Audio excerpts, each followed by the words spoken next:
ভয়ঙ্কর স্বপ্ন দেখেছি। আল্লাহর নবী দো জাহানের বাদশা বলেন উম্মে ফুদাইল কি ভয়ঙ্কর স্বপ্ন দেখেছো? উম্মে ফুদাইল বললেন ইয়া রাসূলুল্লাহ আজ যে ভয়ঙ্কর স্বপ্ন দেখেছি সেই স্বপ্নটা হলো এই, আপনার শরীরের মাংস এক টুকরা আমার কোলে এসে পড়েছে,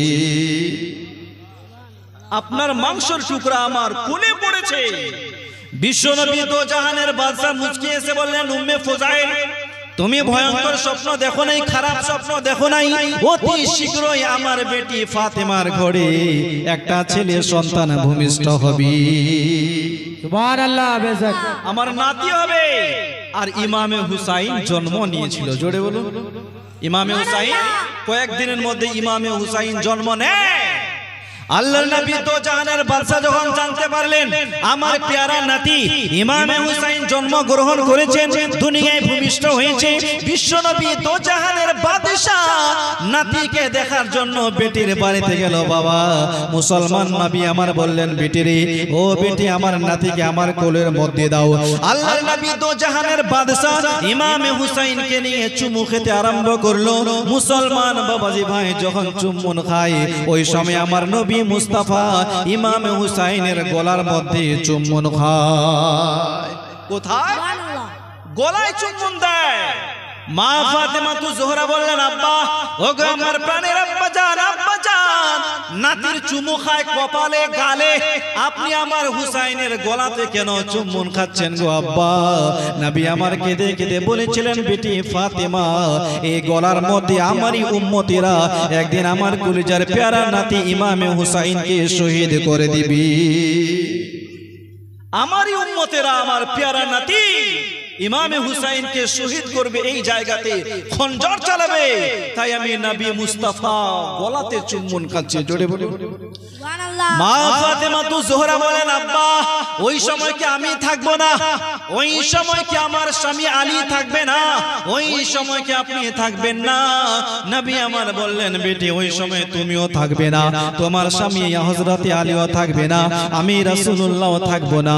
মুসলমান দয়ার নবী দো জাহানের বাদশা নবী মুহাম্মদুর রাসূলুল্লাহ সাল্লাল্লাহু তাআলা আলাইহি ওয়াসাল্লাম মা হযরত আলীকে বলেন আলী এই বাচ্চাটার কি নাম রেখেছো? বলছেন হুজুর আমি কেমন করে রাখি?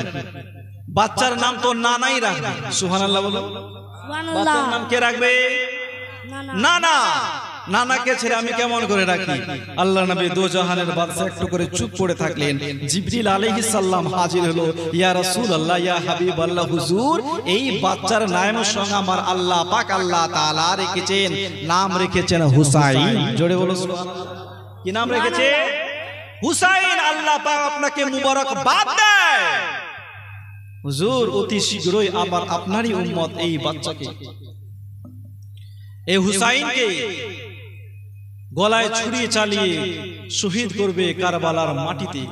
মুসলমান বাবাজি ভাই আল্লাহর নবী দো জাহানের বাদশা নবী মুহাম্মদুর রাসূলুল্লাহ সাল্লাল্লাহু আলাইহি ওয়াসাল্লাম ইমামে হুসাইনের কানে আজান দিল।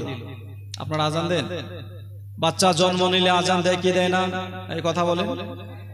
বাচ্চা জন্ম নিলে আমার নবী মুস্তাফা ইমামে হুসাইনের কানে আজান দিল, দিয়ে বলছেন হুসাইন বেটা তোমার নানা তোমার কানে আওয়াজ দিচ্ছে, আজান দিচ্ছে, এই আজানের লাজ রাখো।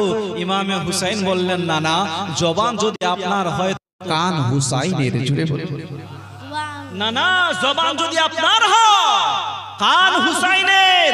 নানা যান আপনার উম্মতেরা কেউ তো মুসল্লায় কোরআন তেলাওয়াত করে, কেউ মসজিদে কোরআন তেলাওয়াত করে, কেউ বাড়িতে কোরআন তেলাওয়াত করে, কেউ ঘরের ভিতরে তেলাওয়াত করে, কেউ মাদ্রাসায় কোরআন তেলাওয়াত করে, কিন্তু নানা যান এমন সময় আসবে আপনার হুসাইন তালওয়ারের নখে গোটা বিশ্বকে কোরআন পড়িয়ে দেখিয়ে দিবে, সুবহানাল্লাহ।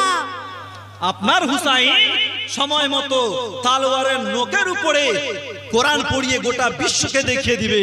মুসলমান ইমামে হুসাইনকে শহীদ করার পর ইমামে হুসাইনের মস্তক ছুরির উপরে কোরআন পড়িয়ে গোটা বিশ্ববাসীকে দেখিয়ে দিয়েছে। জোরে বলে কে মেরে হুসैन तुझे सलाम मेरे हुसैन तुझे सलाम आसलाम या हुसैन आसलाम या हुसैन आसलाम या हुसैन मेरे हुसैन तुझे सलाम मेरे हुसैन तुझे सलाम जिसको धोखे से कूफे बुलाया गया जिसको धोखे से कूफे बुलाया गया जिसको बैठे बिठाए सताया गया जिनके भाई को जहरे पिलाया गया जिनके बच्चे को भूखा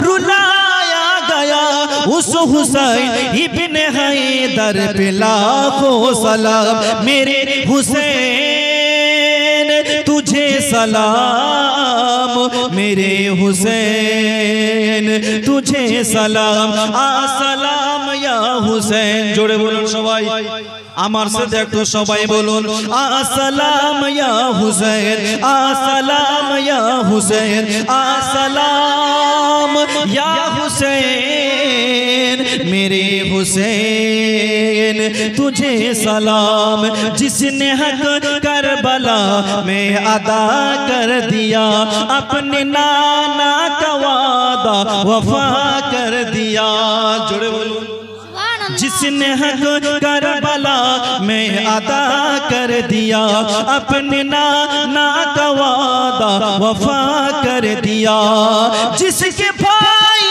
को जहरे पिलाया गया जिसके गर्दन पे खंजर चलाया गया उस हुसैन इब्न हैदर पे लाखों सलाम मेरे हुसैन तुझे सलाम मेरे हुसैन तुझे सलाम आसलाम या हुसैन आसलाम या हुसैन मेरे हुसैन तुझे सलाम अल्लाहुम्मा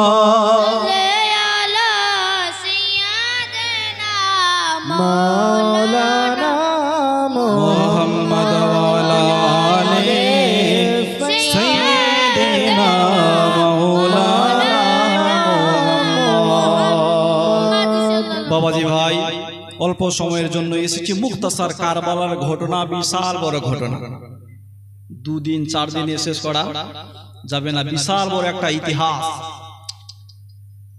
আরবি কত হিজরি চলছে জানা আছে কত হিজরি চলছে কত সাল জি 1447 হিজরি চলতেছে 60 হিজরির ঘটনা কয় হিজরি 60 হিজরির ঘটনা আমিরে মাওয়া অসুস্থ বিমার বেটা ইয়াজিদ ডেকে বললেন আব্বা আপনার পরে মুসলিম জাহানের খলিফা কে হবে আপনার পরে মুসলিম জাহানের খলিফা কে হবে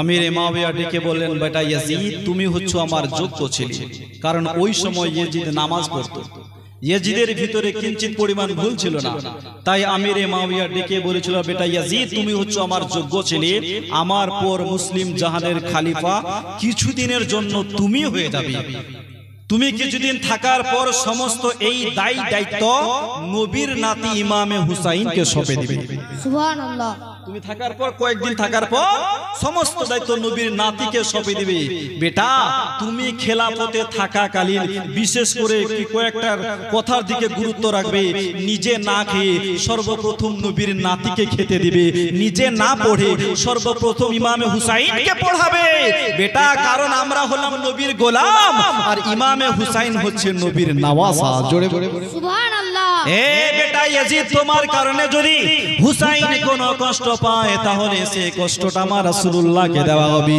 বেটা রে তুমি কিছুদিন খেলাফতে থাকার পর সমস্ত দায়িত্ব নবীর নাতি ইমামে হুসাইনকে দিয়ে দিবি ও মুসলমান বাবাজি ভাই 60 হিজরিতে আমিরে মাওয়া ইন্তেকাল করলো ইয়াজিদ হয়ে গেল খলিফা ইয়াজিদ খলিফা হতে নাই সিংহাসনে বসতে নাই মনে হচ্ছে তার মাথায় সওয়ার হয়ে গেল বাপ বলেছিল এক আর সে করতে লাগলো আর এক সে ভাবলো আমি পেলাম তো পেলামই বাকি, যেমন করে চালাবো তেমনই দেশ চলবে, যেমন ভাবে নাচাবো তেমনই নাচবে।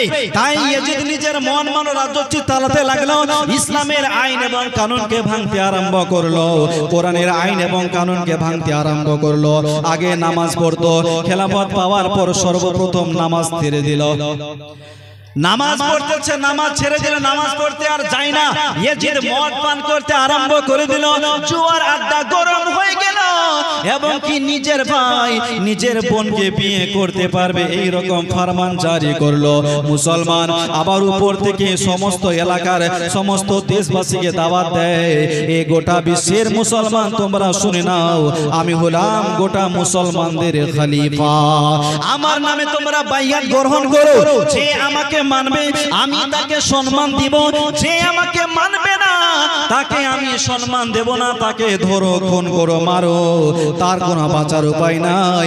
এইভাবে সমস্ত দেশে চিঠি পাঠাতে আরম্ভ করলো।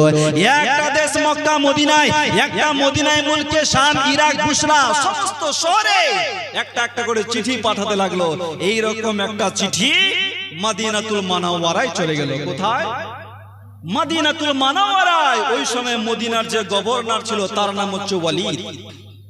চিঠির মধ্যে লেখা আছে, ইমামে হুসাইনকে খাস করে বলো সে যাতে আমাকে খলিফা বলে মেনে নেয়। ইয়াজিদ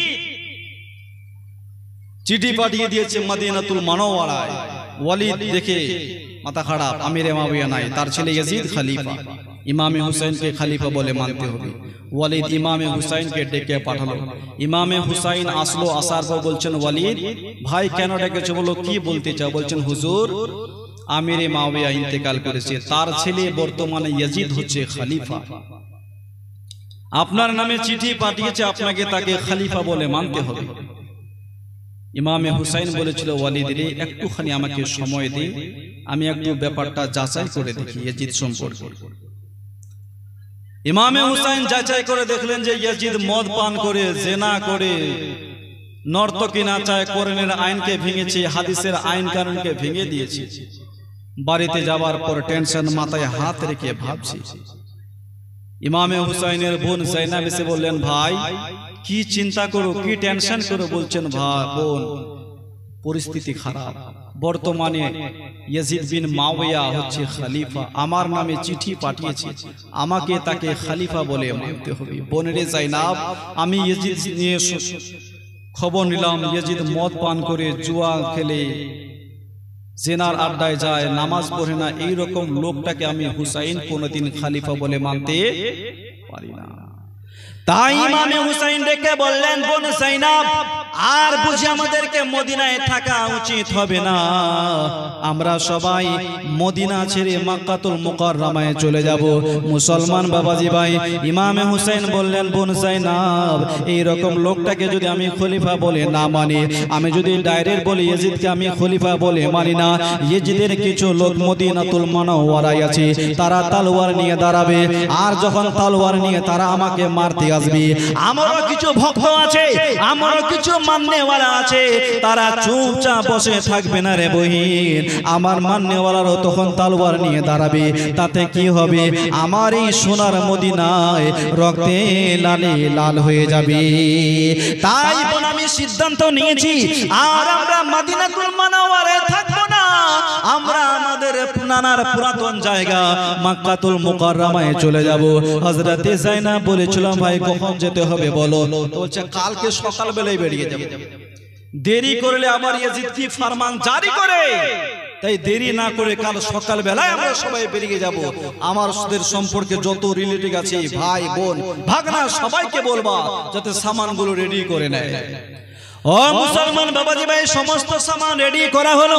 ইমামে হুসাইন রাদিয়াল্লাহু তাআলা আনহু সমস্ত পরিবার বর্গকে নিয়ে বের হবেন। বাবা সকাল বেলা বের হবেন, রাত্রি বেলা ইমামে হুসাইন বোন জাইনাবকে ডেকে বলেছিলেন, বোন রে চলো শেষবারের মতো একটু মদিনার গলি ফিরাতে ঘোরাফেরা করে আসি, শেষবারের মতো নানা জানের মাজারের জিয়ারত করে আসি। ইমামে হুসাইন বোন জাইনাবকে নিয়ে নানার মাজারে গেল। যাওয়ার পর বলতে লাগলেন, নানা যান, ওগো আমার প্রাণের নানা, আপনার কাছে অনুমতি নিতে এসেছি নানা, আপনার হুসাইন কারবালার মাটিতে চলে যাচ্ছে। ও আমার নানা, আপনি আমাকে পারমিশন দেন, আপনি অনুমতি দেন। নবী মুস্তাফা আমার আওয়াজ দিয়ে বললেন, এ আমার প্যারা নাতি হুসাইন, যাও বেটা যাও, তুমি কারবালায় যাও, আমি তোমার নানা নবী মুস্তাফা তোমার জন্য দোয়া করতেই থাকবো। হুসাইন, ইসলামের পতাকা এখনো কিনারায় লাগে নাই। ভাই হুসাইন, তুমি তোমার রক্ত দিয়ে ইসলামের পতাকাকে কিনারায় লাগিয়ে নাও। জোরে বলুন, যাও তোমার খুন দিয়ে ইসলামের পতাকাকে কিনারায় লাগাও। মুসলমান বাবাজি ভাই, ইমামে হুসাইন মায়ের মাজারে গেল, মায়ের মাজারে জিয়ারত করলো, বাবার মাজারে গেল, জিয়ারত করলো, এবং সবাইকে আখেরি সালাম দিয়ে ইমামে হুসাইন সকাল বেলায় মদিনা থেকে রওনা হবেন। বেটি সুগড়াকে রেখে যাচ্ছে, বেটি সুগড়া তুই অসুস্থ, যেতে পারবি না মা, তুই থেকে যা, 1 মাস পর তোমার বড় ভাই আলী আকবরকে পাঠাবো আর তোমাকে নিয়ে যাবে। বেটি সুগড়া অনেক জেদ ধরেছিল, আব্বা আমার জন্য ঘোড়া লাগবে না, আমি হাঁটতে হাঁটতে দৌড়াতে দৌড়াতে যাব আব্বা, তবু আমাকে ছেড়ে যাবেন না। ইমামে হুসাইন বলেছিল, বেটি অনেক দূরের রাস্তা আমরা যাব মা, তুমি এই অবস্থাতে যেতে পারবে না। তখন বেটি সুগড়া ভাইয়ের দিকে, আলী আকবরের দিকে তাকিয়ে আছে। আলী আকবর আব্বা হুসাইনকে ডেকে বলেন, আব্বা জান, আজকে যদি আপনার বোন আপনার সাথে যেতে পারে, আপনার বোন জাইনাব আপনার সঙ্গে যেতে পারে, তাহলে আমার বোন সুগড়া আমার সঙ্গে কেন যেতে পারবে? আপনার বোন যদি জাইনাব যেতে পারে, আমার বোন সুগড়া আমার সঙ্গে কেন যেতে পারবে না? ইমামে হুসাইন বলেছিলেন, বেটা আলী আকবর, তুমি ঠিকই কথা বলেছো, কিন্তু বেটা তুমি জানো না আমার বোন জয়নব যাচ্ছে লাশগুলোকে পাহারা দেওয়ার জন্য, তোমার বোন সুগড়া সেটা বরদাস্ত করতে পারবে না। মুসলমান বাবাজি ভাই, অনেক বুঝিয়ে বেটি সুগড়াকে রেখে বাকি সবাই আপনার মক্কাতুল মুকাররমায় চলে গেল। ইমামে হুসাইন মক্কা যেতে নাই, মক্কার লোকেরা খুশি, সবাই নারা দিতে লাগলো, হুসাইন কা দামান नहीं छोड़ेंगे, আলী কা দামান नहीं छोड़ेंगे। ইমামে হুসাইন যখন মক্কাতুল মুকাররমায় আসলো, বাবা মক্কার পাশে আপনার কুফা, কত কিলোমিটার? 2000 কিলোমিটার। কত কিলোমিটার? মক্কা থেকে কুফা 1850 কিলোমিটার। কুফার লোকেরা যখন জানতে পারলেন যে ইমামে হুসাইন মদিনা থেকে মক্কায় চলে এসেছে, তো আমরা যদি একটা কাজ করি, হুসাইনকে যদি চিঠি করে আমরা ডাকি, আমরা যেমন ইয়াজিদকে খলিফা বলে মানি না, ঠিক তেমনি নবীর নাতি ইমামে হুসাইনও তো মানে না। তো একটা কাজ করি, হুসাইন এখন আমাদের পাশেই, চিঠি দিয়ে রাখি, হুজুর আমরা আপনার দিওয়ানা, আপনার চাই গোলাম, আমরা আপনাকে খলিফা বলে মানতে চাই। মুসলমান বাবাজি ভাই, এই ভেবে কুফার লোকেরা রমজান মাসের 10 তারিখে প্রথম চিঠি ইমামে হুসাইনের কাছে পাঠালো, হুজুর আমরা আপনার দিওয়ানা, আপনাকে চাই, আমরা তো আপনাকেই খলিফা বলে মানতে চাই, আমরা ইয়াজিদকে সাপোর্ট করি না, ইয়াজিদের মতন ফাজিরকে আমরা কোনোদিন সমর্থন করব না, হুজুর আপনি চলে আসুন। এক এক করে ইমামে হুসাইনকে 150 খানা চিঠি দিয়েছিল। কয়খানা? 150 খানা। ইমামে হুসাইন চিঠির মাধ্যমে বলেন, ঠিক আছে ভাই, তোমরা যেহেতু আমাকে বারবার করে ডাকছো, ইমানের বাঁচার উদ্দেশ্য দিয়েছো, ঠিক আছে, একদিন না একদিন আমি তোমাদের কাছে আসবো। সুবহানাল্লাহ বলুন। মক্কার লোকেরা জানতে পারলেন যে হুসাইন চিঠির মাধ্যমে বলে দিয়েছে কুফাবাসীকে যে একদিন না একদিন আমি কুফায় আসবো। মক্কার লোকেরা ইমামে হুসাইনের কাছে এসে বলেন, হুজুর আপনি কুফায় যাবেন না, কুফার লোক হচ্ছে ধোঁকাবাজ, আপনাকে ধোঁকা দিবে, আপনাকে কুফা যেতে হবে না। ইমামে হুসেন বলেছিল, ভাই আমি তাদেরকে কথা দিয়েছি, তারা ঈমান বাঁচানোর উদ্দেশ্যে বলেছে, হুজুর আপনি যদি না আসেন আমরা বিভ্রান্তি হয়ে যাব, ইয়াজিদের চক্রান্তে পড়ে ঈমান হারা হয়ে যাব। ভাই আমি যদি না যাই, তারা যদি ঈমান হারা হয়ে যায়, কাল আল্লাহর দরবারে নালিশ করে বলবেন, আল্লাহ আমরা নবীর নাতি হুসাইনকে ডেকেছিলাম, হুসাইন আসি নাই, এই জন্য ইয়াজিদের চক্রান্তে আমরা বিভ্রান্ত হয়ে গেছি, তখন আমি আল্লাহর কাছে কি জবাব দিব? তখন মক্কার লোকেরা বলছেন, হুজুর আপনি যদি একাই যাওয়ার একান্ত প্রোগ্রাম করেই থাকেন, আপনি নিজে না গিয়ে আপনার পক্ষ থেকে কাউকে পাঠান। কুফার ব্যাপারটা একটু যাচাই বাছাই করে দেখেন, কুফার লোক যদি সত্যিকারে আপনাকে ভালোবাসে তখন আমরা আপনাকে ছেড়ে দেব, আপনি চলে যাবেন। ও মুসলমান বাবাজি ভাই, ইমামে হুসাইন বললেন ঠিক আছে, তাহলে একটা লোককে পাঠিয়ে দেখি।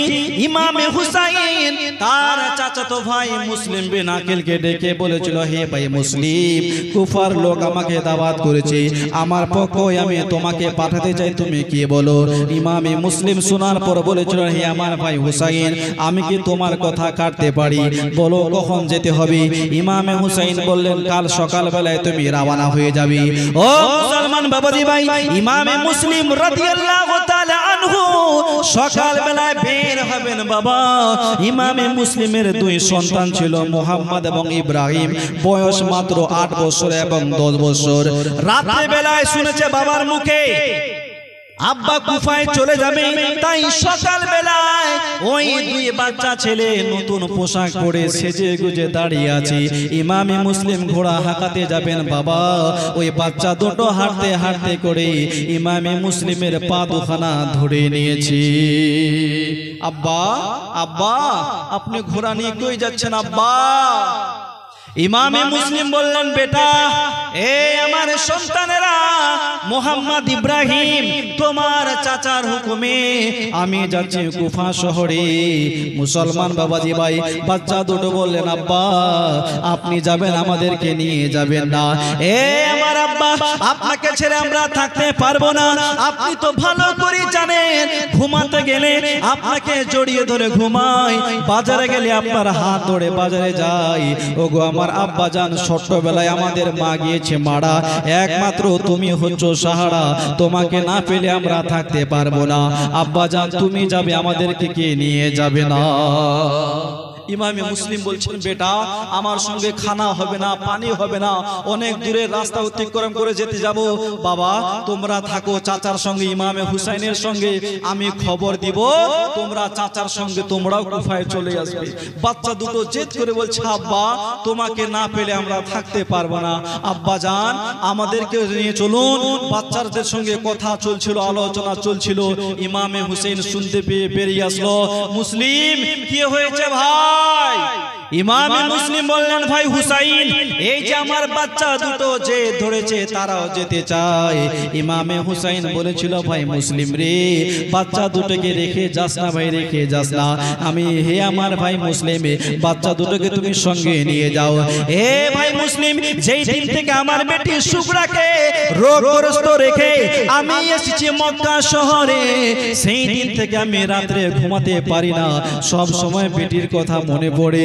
হে আমার ভাই মুসলিম, তুমি যখন বাচ্চা দুটোকে রেখে চলে যাবে, বারবার করে বাচ্চা দুটোর কথা মনে পড়বে। ভাই বাচ্চা দুটোকে রেখে যাস না, বাচ্চা দুটোকে সঙ্গে নিয়ে যা।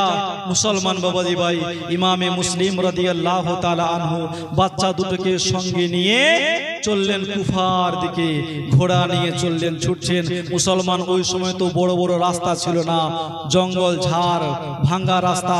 চলছেন, কয়েক দিনের মধ্যে কুফা শহরে পৌঁছালো। কুফাতে পৌঁছাতে নাই কুফার লোকেরা বড্ড খুশি। ইমামে হুসাইনকে আমরা দাওয়াত করেছিলাম, ইমামে হুসাইন নিজের তরফ থেকে মুসলিম বিন আকিলকে পাঠিয়েছে। এক সপ্তাহ যেতে না যেতে 12,000 কিংবা 20,000 মানুষ ইমামে হুসাইনের নামে বাইয়াত গ্রহণ করেছে। জোরে বলুন, 20,000 অথবা 22,000 মানুষ বাইয়াত গ্রহণ করে নিয়েছে। মুসলমান ইমামে মুসলিম যখন কুফায়, কুফার লোক বড্ড খুশি, সবাই দাওয়াত করতে লাগলো, মিলাদ করতে লাগলো। হুজুর আমার বাড়িতে আসেন, ও মিলাদ করে, এ মিলাদ করে, সবাই দাওয়াত করছে। যেমন পুরুষেরা আদর করে ইমামে মুসলিমকে, ঠিক তেমনি মহিলারা আদর করে ইমামে মুসলিমের দুই বেটাকে। জোরে বলো সুবহানাল্লাহ। সুবহানাল্লাহ। কারণ তাদের একটা আকীদা ছিল, আওলাদে রাসূলের কদম যেই জায়গাতে পড়বে সেই জায়গাটা জান্নাত হয়ে যাবে। সুবহানাল্লাহ। এই খুশিতে সবাই দাওয়াত করতে লাগলো। ইমামে মুসলিম দেখলেন না, এখানকার লোক বড্ড ভালো, এখানকার মানুষ বড্ড ভালো, তাই তাড়াহুড়া করে একটা চিঠি ইমামে হুসাইনের নামে দিয়ে দিল। হুজুর, ওগো হুসাইন, ওগো আকা, কুফার লোক বড্ড ভালো, আপনি দেরি না করে তাড়াতাড়ি করে কুফায় চলে আসুন। এরা আমাদের দিওয়ানা, আমাদের চাহনেওয়ালা। আমরা যেমন ইয়াজিদকে খলিফা বলে মানি না, কুফার লোক ঠিক তেমনই ইয়াজিদকে খলিফা বলে মানি না। এখানকার সবাই আপনার দিওয়ানা, আপনার চাহনেওয়ালা, আপনি দেরি না করে তাড়াতাড়ি করে কুফায় চলে আসুন। মুসলমান বাবাজি ভাই, কুফার মধ্যে কিছু লোক ছিল, ইয়াজিদের সেনাবাহিনীদের লোক ছিল। ওই সময় কুফার যে গভর্নর ছিল তার নাম হচ্ছে নোমান বিন বাসির। ইয়াজিদের পক্ষের লোকেরা নোমান বিন বাসিরকে গিয়ে বলেন, ওগো নোমান বিন বাসির, আপনি হলেন এখানকার গভর্নর, আপনি তো ভালো করে জানেন মুসলিম বিন আকিল ইমামে হুসাইনের নামে বাইয়াত গ্রহণ করে, আপনি কেন বাধা দেন না? আপনি হচ্ছেন ইয়াজিদের কর্মচারী, ইয়াজিদের চাকর, কেন বাধা করেন না? মুসলমান বাবাজি ভাই, ওখানকার লোকেরা বলেছিলেন, ওগো গভর্নর নোমান বিন বাসির, এই ব্যাপারটা যদি ইয়াজিদ জানতে পারে আপনার রাগান্বিত হয়ে যাবে, আপনার ক্ষতি করতে পারে। নোমান বিন বাসির বলেছিলেন, এই কুফার লোকেরা, আমি একজন নবীর সাহাবী, নবীর নাতি ইমামে হুসাইনকে আমি বাধা দিতে পারবো না, ইমামে মুসলিমকে বাধা দিতে পারবো না। মুসলমান বাবাজি ভাই, ইয়াজিদের সেনাবাহিনীর লোকেরা তখন ইয়াজিদের দরবারে একটা চিঠি দিলেন, যা বানা, বর্তমান কুফা আর বাঁচা যাবে না, কুফার লোকেরা সবাই আপনার ইমামে মুসলিমের হাতে হাত দিয়ে বাইয়াত গ্রহণ করছে, কুফার লোক আপনার সঙ্গে নাই। এই জন্য কুফার যে একজন গভর্নর আছে নোমান বিন বাসির আপনার কর্মচারী, এই নোমান বিন বাসির মুসলিম বিন আকিলকে আটকায় না, বাধা দেয় না, বারণ করে না, তাই নোমান বিন বাসিরকে বরখাস্ত করে অন্য কোন গভর্নর পাঠান, নতুন গভর্নর পাঠান। ও মুসলমান বাবাজি ভাই, এই রকম খবর যখন ইয়াজিদ শুনতে পেল, কান খারা, চোখ মুখ লাল হয়ে গেল, আর বুঝু কুফা বাঁচা যাবে না। তাই ইয়াজিদ কি করলেন বাবা, নিজের দল বলকে নিয়ে, সঙ্গী সাথীদেরকে নিয়ে গোল মিটিং এ বসলেন। বসার পর বলতে লাগলেন, মুসলিম বিন আকিল কুফায় পৌঁছে গেছে, ইমামে হুসাইনের নামে বাইয়াত গ্রহণ করছে, ইমামে হুসাইনের নামে বাইয়াত নাই, কুফায় এখন কেমন করে বাঁচাই? তার লোকজন পরামর্শ দিলেন, হুজুর, বসরার যে গভর্নর আছে ওবাইদুল্লাহ ইবনে জিয়াদ, এই লোকটাকে পাঠান। ওবাইদুল্লাহ ইবনে জিয়াদ যদি পৌঁছে যেতে পারে কুফায়, তাহলে কুফার মানুষকে আবার ফিরিয়ে নিয়ে আসবে, আপনার পথে নিয়ে আসবে। তাই ইয়াজিদ বসরার যে গভর্নর ছিল ওবাইদুল্লাহ ইবনে জিয়াদ, তাকে চিঠির মাধ্যমে বললেন, ওবাইদুল্লাহ ইবনে জিয়াদ, আর তোমাকে বসরায় থাকতে হবে না, তাড়াতাড়ি করে কুফায় চলে যাও, কুফার যে গভর্নর আছে নোমান বিন বাসির, তাকে বরখাস্ত করে ওর জায়গায় তুমি গভর্নর হয়ে যাও। নোমান বিন বাসিরের বরখাস্ত করে তুমি গভর্নর হয়ে যাও। ওবাইদুল্লাহ ইবনে জিয়াদ ইয়াজিদের চিঠি পাওয়া মাত্রই সময় বিলম্ব না করে তাড়াতাড়ি করে কুফার উদ্দেশ্যে বেরিয়ে গেল। মুসলমান মাগরিব এবং এশার মাঝামাঝিতে বুরখা পরে, মহিলারা যেমন বুরখা পরে সমস্ত শরীরকে পর্দা করে, সমস্ত শরীরকে ঢেকে মাগরিব এবং এশার মাঝামাঝিতে কুফা শহরে ঢুকছে, কুফায় ঢুকছে। কুফার লোকেরা ওবাইদুল্লাহ ইবনে জিয়াদকে চিনতে না পেরে তারা মনে মনে ভাবছেন যে ইমামে মুসলিম তো ইমামে হুসাইনকে চিঠি দিয়ে দিয়েছে, হয়তো চিঠির ডাকে আমাদের হুসাইন, আমাদের আকাই আছে। তাই কুফার লোকেরা গোল করে ঘেরা করে নারা লাগাচ্ছে, হুসাইন কা দামান नहीं छोड़ेंगे, আলী কা দামান नहीं छोड़ेंगे। তারা কিন্তু চিনতে পারে নাই এই বুরখার ভিতরে কে আছে, এই কাপড়ের ভিতরে কে আছে। আবার একটা লোক ভাবছে, হাড়ে এটা যদি আমাদের ইমামে হুসেন, আমাদের আকাই হতো, তাহলে মাথায় বুরখা পড়ে কেন আসবে, মাথা ঢাকা পড়ে কেন আসবে? নিশ্চয়ই এর ভিতরে কোনো রহস্য আছে। ও মুসলমান বাবাজি ভাই, যেই বাড়িতে ইমামে মুসলিম ছিল, লোকটার নাম হচ্ছে হযরতে হানি, কি বললাম, হযরতে হানি বিন উরওয়া। ওই পিছন দিক থেকে ওবাইদুল্লাহ ইবনে জিয়াদের উপর থেকে কাপড়টা টান মারলো, টান মারতে নাই দেখছে, হায় রে, আমরা যাকে হুসাইন মনে করছিলাম এ তো হুসাইন নয়, ইমামে হুসাইনের শত্রু ওবাইদুল্লাহ ইবনে জিয়াদ। ওবাইদুল্লাহ ইবনে জিয়াদ ডেকে বলেন, হে কুফার লোকেরা, তোমরা যাকে হুসাইন মনে করো সে তো হুসাইন নয়, ইমামে হুসাইনের সূত্র ওবাইদুল্লাহ ইবনে জিয়াদ। মুসলমান বাবাজি ভাই, কুফার মানুষকে ধোঁকা দিয়ে ওবাইদুল্লাহ ইবনে জিয়াদ পৌঁছে গেল গভর্নর ভবনে। গভর্নর ভবনে পৌঁছাতে নাই নোমান বিন বাশিরকে বরখাস্তনামা দেখালো, তোমার চাকরি শেষ, তোমার চাকরি বাতিল। নোমান বিন বাশির চিঠি পাওয়ার পর আল্লাহর শুকরিয়া আদা করে বলেছিল আলহামদুলিল্লাহ। লোকেরা বলেছিল, নোমান বিন বাশির যার চাকরি শেষ হয়ে যায় সে তো দুঃখ করে আপনি আলহামদুলিল্লাহ কেন পড়লেন? মুসলমান নোমান বিন বাশির শোনার পড়েছিল, এ কুফার লোকেরা, আমি গভর্নর থাকাকালীন যদি ইমামে মুসলিমের কোনো ক্ষতি হতো তাহলে কাল হাসরের ময়দানে আমি নবীর সামনে দাঁড়াতে পারতাম না। এই জন্যই আমি আলহামদুলিল্লাহ পড়লাম। মুসলমান ওবাইদুল্লাহ ইবনে জিয়াদ কুফার গভর্নর, কুফার গভর্নর হতে নাই ফরমান জারি করলো, এ কুফার লোকেরা, যারা আমাকে চেনো তারা তো চেনো, যারা আমাকে চেনো না তারা ভালো করে চেনে নাও, আমার নাম হচ্ছে ওবাইদুল্লাহ ইবনে জিয়াদ, আমি হলাম বর্তমান কুফার গভর্নর। যারা আমাকে মানবে আমি তোমাকে সম্মান দেব, যারা মানবে না আমি তাদেরকে সম্মান দেব না। এই কুফার লোকেরা, তোমরা কান খুলে শুনে নাও, আমি শুনেছি ইমামে মুসলিমের চাচাতো ভাই কুফায় এসেছে, কার বাড়িতে আছে তাড়াতাড়ি করে আমার দরবারে নিয়ে আসো, আর যদি আমি তল্লাশি করে বের করতে পারি যার বাড়ি থেকে ধরা পড়বে তার আমি বাচ্চা কাচ্চাকে কেটে ঝুলিয়ে দেব। মুসলমান এই রকম কোরআন ভাষণ শুনতে নাই হানির বাড়িতে ছিল, হানি থরথর করে কাঁপতে লাগলো, মনে মনে ভাবছেন, আল্লাহ যদি ইমামে হুসাইনকে ওবাইদুল্লাহ ইবনে জিয়াদের হাতে তুলে দিই তাহলে তো আমি জান্নাত পাবো না, আর যদি আমার দুনিয়ায় শেষ হয়ে যাবে হবে কি হবে না?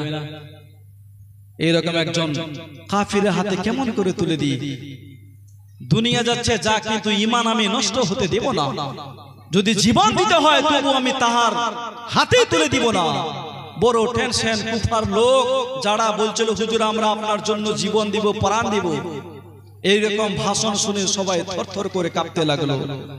ভাষণ দিতে নাই, ওবাইদুল্লাহ ইবনে জিয়াদ দেখছেন হারে কেউ মুসলিমকে ধরে আনলো না, তাই সে একটা জাসুস ছাড়লো। জাসুস শাম দেশের এক মাতাল ছিল, এক গোলাম ছিল, গোলামের নাম হচ্ছে মাতাল, তাকে সিআইডি রূপে ছাড়লো, দেখো এই কুফার মধ্যে কোন বাড়িতে ইমামে মুসলিম লুকিয়ে আছে, যদি তাকে ধরে নিয়ে আসতে পারো বা খবর নিয়ে আসতে পারো তোমাকে অনেক ইনাম দিব। 3000 রূপো মুদ্রা নিয়ে এই মাতাল চলে গেল কুফার জামে মসজিদে। মসজিদের সাইডে এক কোনায় বসে সকলকে দেখছে, বেশ কিছু মানুষ মুসল্লি নামাজ পড়ছেন, এদের মধ্যে একটা বয়স্ক বুড়ো লোক ছিল, নামাজ পড়ে তসবিহ টানছিলেন, তসবিহ শেষ বাড়িতে যাবেন বাবা, ওই সময় এই মাতাল ওই বুড়ো লোকটার সামনে দাঁড়িয়ে গেল। আসসালামু আলাইকুম। ওয়ালাইকুম আসসালাম। কে ভাই তুমি? বলছে হুজুর আমি অনেক দূর থেকে এসেছি, আমি শাম দেশ থেকে এসেছি, আমি হুসাইনের দিওয়ানা, আহলে বাইতের চাহনেওয়ালা, আমি শুনেছি এই কুফা শহরে কার বাড়িতে ইমামে মুসলিম এসেছে, আমি এই 3000 রূপো মুদ্রা তার হাতে হাদিয়া দিয়ে, তার হাতে হাত দিয়ে আমি বাইয়াত গ্রহণ করতে চাই, বাবা একটু বলবেন ইমামে মুসলিম কোন বাড়িতে আছে? তো লোকটা একবার মাথা থেকে পা পর্যন্ত দেখছে, তো বলছে বাবা এই মসজিদে এত লোক আসলো গেল, কাউকে জিজ্ঞাসা করলো না, আমাকে যে করলাম। বলছে আপনাকে দেখে আশিকে রাসূলের মতো মনে হলো, এই জন্যই জিজ্ঞাসা করলাম। ওই বয়স্ক পুরো লোকটা বললেন, বাবা ঠিকই বলেছো, আমিও হুসাইনকে বড্ড ভালোবাসি, আহলে খানদানকে বড্ড ভালোবাসি, চলো কার বাড়িতে ইমামে মুসলিম আছে তোমাকে আমি নিয়ে যাচ্ছি। এই বয়স্ক লোকটা তাকে চিনতে পারলো না। ও মুসলমান বাবাজি ভাই, এই মাতালকে নিয়ে হানির বাড়িতে গেল, যাওয়ার পর বললেন এই যে দেখো ইমামে মুসলিম এই হানির বাড়িতে।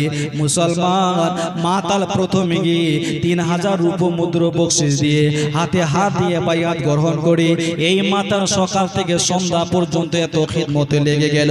ইমামে হুসাইন উজু করতে যাবে, মাতাল আগে থেকে পানি নিয়ে দাঁড়িয়ে থাকতো, ইমামে হুসাইন আপনার ইমামে মুসলিম গোসল করতে যাবে, আগে আগে থেকে পানি নিয়ে দাঁড়িয়ে থাকতো। মুসলমান সন্ধ্যা বেলায় সমস্ত খবর ইবনে জিয়াদের দরবারে পৌঁছে দিত। হুজুর, ইমামে মুসলিম হানির বাড়িতে লুকিয়ে আছে।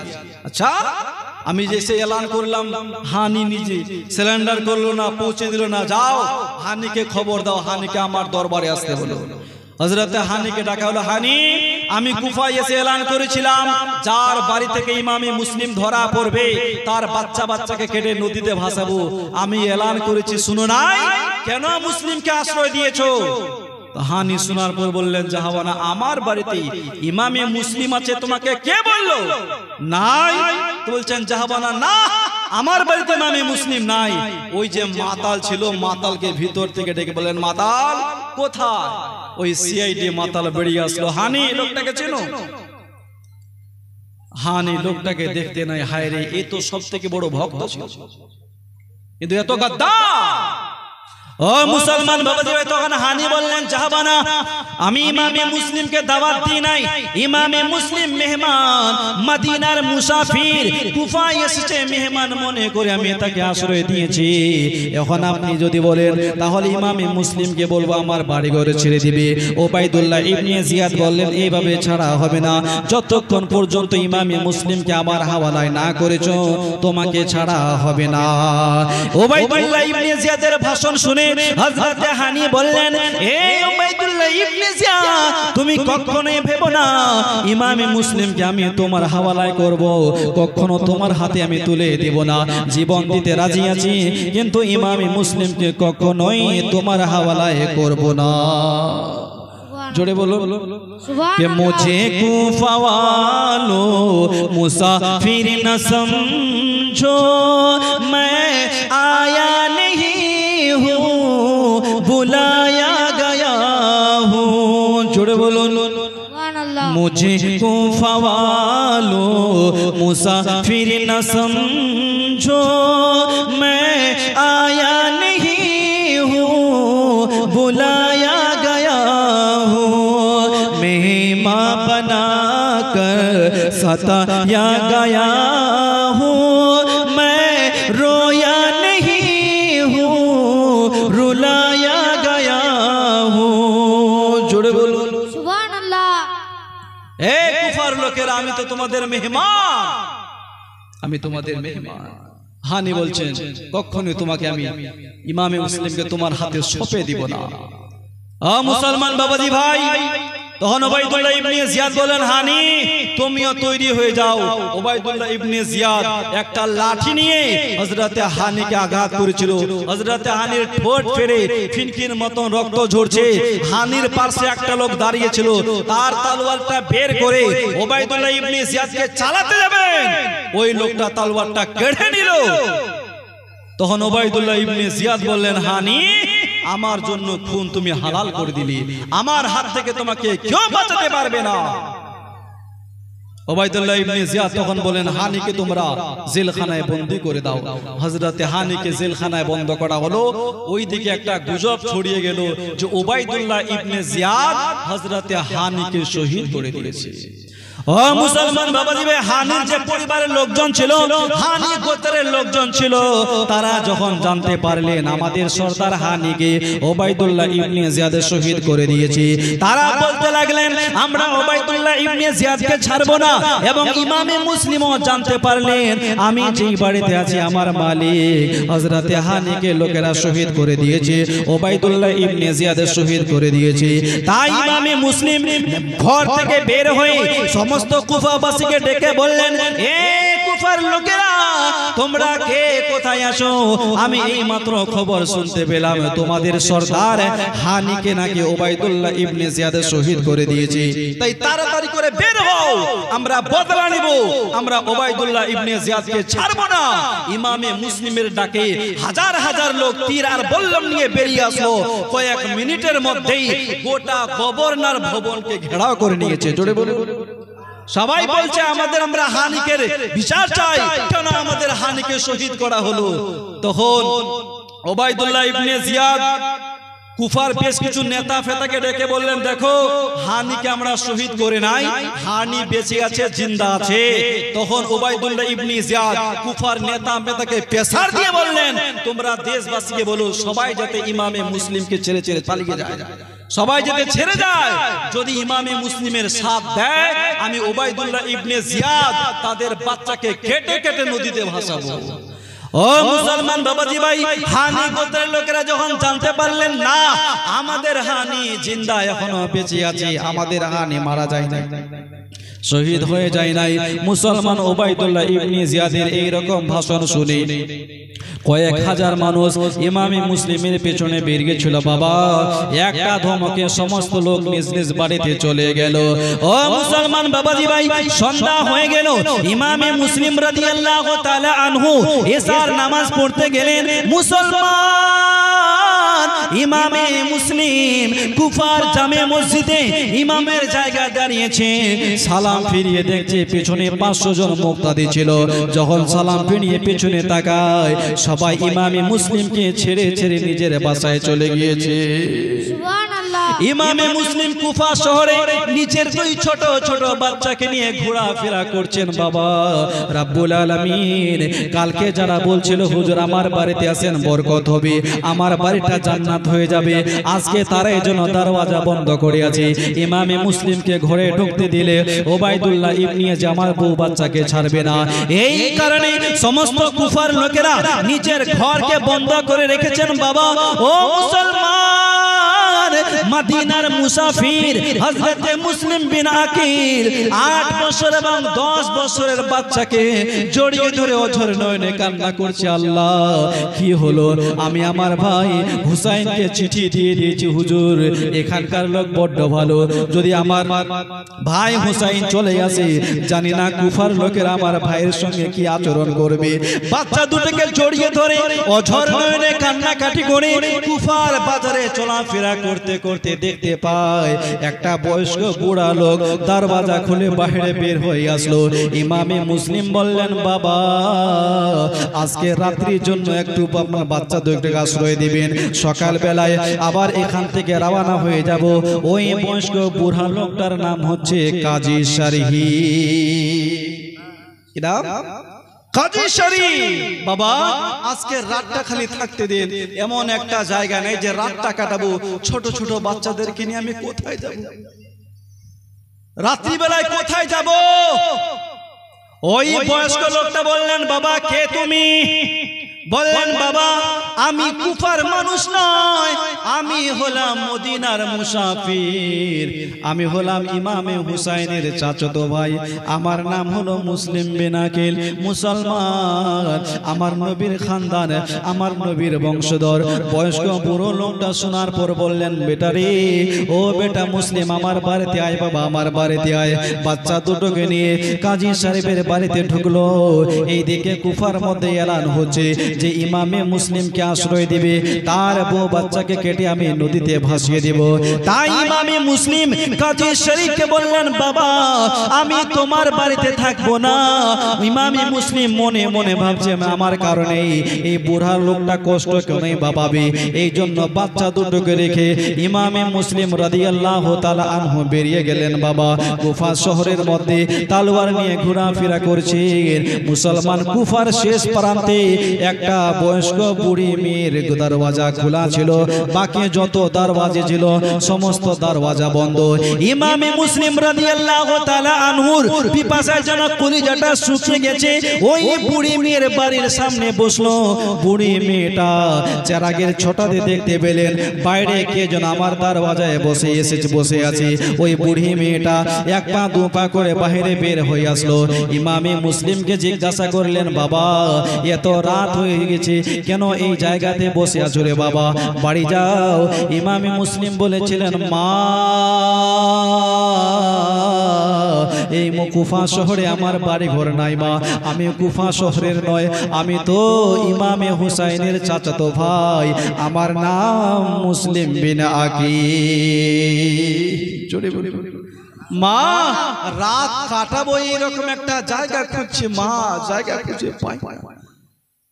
ওই বুড়ি মেয়েটা ইমামে মুসলিমের কথা শুনতে নাই, ইমামে মুসলিমকে ঘরের ভিতরে নিয়ে গেল, মুসলমান পানি পান করালো, ইমামে হুসাইনকে খাওয়া দিল, দুইটা শুকনো রুটি দিয়েছে, তরকারি দিয়েছে। বেটা তুমি মদিনার মুসাফির, তোমার মুখটা দেখে মনে হয় তুমি কিছু খাওয়া নাই, বেটারে কিছু খাওয়া দাওয়া করে নাও।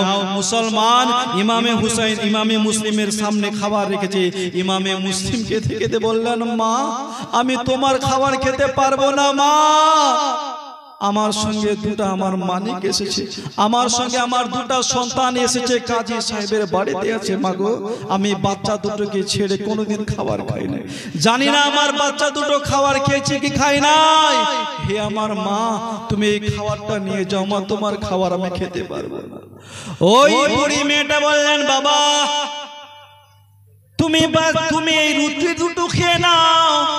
ওবাইদুল্লাহ ইবনে জিয়াদের দরবারে আমার ছেলে বেলাল চাকরি করে, আমার বেলাল যখনই আসবে যেমন করি হোক তোমার বাচ্চা দুটো কাজী সাহেবের বাড়ি থেকে তোমার কাছে নিয়ে আসবো, আমি ব্যবস্থা করবো রে বেটা, খাবার খেয়ে নাও। ইমামে মুসলিম খাবার খেতে পারলো না বাবা, ইমামে মুসলিম রাদিয়াল্লাহু তাআলা আনহু বাবাজি ভাই বিছানায় ঘুমিয়ে পড়লেন। এইদিকে গভীর রাত্রে বুড়ি মেয়ের ছেলে বেলাল চাকরি করে বাড়ি ফিরলেন। মা জননী বেলালকে খাবার দিল, মুসলমান সবাই ঘুমিয়ে যাবে, কিন্তু মা সন্তানকে এত ভালোবাসে। কিন্তু যুবক আছে, মা বাবাকে ভালোবাসুক কিংবা নাই বাসুক, কিন্তু মা বাপ তো নিজের জীবনের চাইতেও সন্তানকে বেশি ভালোবাসে। বাসে না ভাই? কে মায়ের দিলেতে ব্যথা কখনো দিও না, কখনো দিও না, মায়ের মতো এ তো আপন দুনিয়াতে কেউ হবে না, মায়ের দিলেতে ব্যথা কখনো দিও না, কখনো দিও না, মায়ের মুখের হাসি আল্লাহর আরশ খুশি, যে জান্নাতের দাবিদার সে মাকে ভালোবাসিবেন বেশি। জোরে বলো, ও গো মায়ের পাক কদমের নিচে, মায়ের পাক কদমের নিচে সন্তানের জান্নাতের ঠিকানা, মায়ের দিলেতে ব্যথা কখনো দিও না, কখনো দিও না। জোরে বলুন, আরো জোরসে বলুন সুবহানাল্লাহ। ও গো মায়ের সেবা করিলেন হযরত আওয়াইস কুরুনি, দেখলেন না হুজুরের চেহারা আর নুরানি, ও গো জুব্বা পেলেন প্রিয় রাসূলের,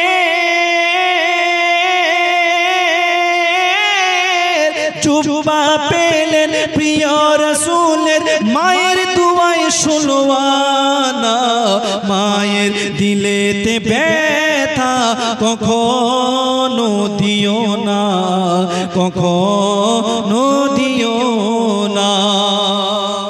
বুড়ির ছেলে গভীর রাত্রে ওবাইদুল্লাহ ইবনে